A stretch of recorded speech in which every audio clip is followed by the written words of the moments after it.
200 millions d'années. C'est le saut temporel que vont réaliser les Murakami et 2000 familles de journalistes pendant quelques heures.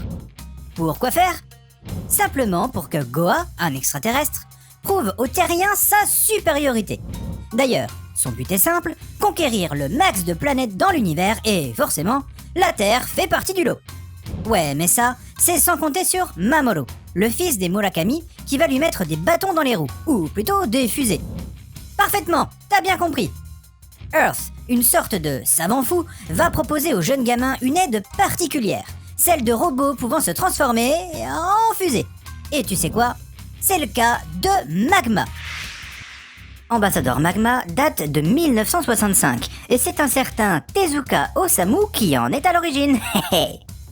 Initialement en 3 tomes, c'est Isan Manga, maison d'édition du groupe JTS Participation, société mère également détentrice du mythique Japan Expo, qui nous propose cette pépite du passé en 2 gros volumes de 300 pages.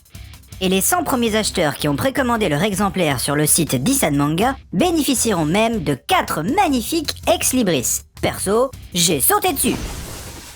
Alors, je te vois déjà venir, des extraterrestres qui tentent d'envahir la Terre, un gamin dirigeant des robots géants pour la protéger, c'est cousu de fil blanc. Et ça sent le kitsch à souhait. Surtout si je te dis qu'il y a aussi eu une adaptation en live action à l'époque. Et t'as pas tort.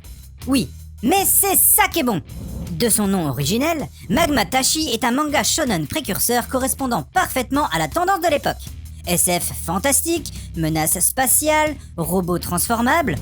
Tous les ingrédients étaient là pour que les jeunes garçons japonais de cette période puissent rêver et se divertir. Avec une magnifique préface signée du spécialiste Xavier Hébert, retrouve sur 600 pages un manga de mecha ultra populaire des années 60 du dieu des mangas, Tezuka Osamu. La note de Manga News, 14,5 sur 20. Et si la lecture d'Ambassador Magma t'a plu, fonce te renseigner sur Astro Boy, Getter Robot, Microïd S. Moi, j'aimerais trop me transformer en fusée pour visiter l'espace. Même si la forme ressemble pas mal à celle d'un suppositoire. Oh, puis laisse tomber. Abonne-toi, like, commente, partage, ça vaudra mieux. Je compte sur toi et surtout, continue de suivre la voie du manga.